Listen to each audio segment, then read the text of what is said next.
Hello everyone and welcome back to our channel. In today's video I'm going to show you how to disable Google Meet and chat tabs in Gmail layout. So let's get started.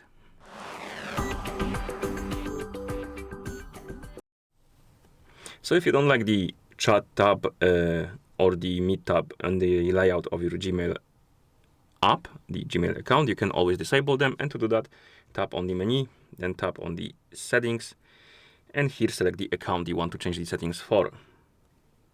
And once you select the account, it will bring you to this menu, and here find the chat option. And if you want to disable the chat, tap on the check mark to uncheck it.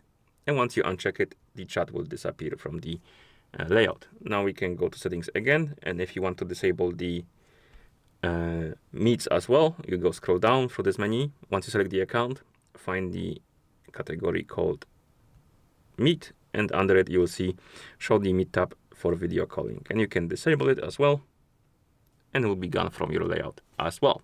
And basically that's how you disable the Google Meet and chat tabs in the Gmail layout, in the Gmail app. So if you found this video helpful, please consider subscribing to our channel and leaving the like on the video. Thank you for watching and see you in the next one.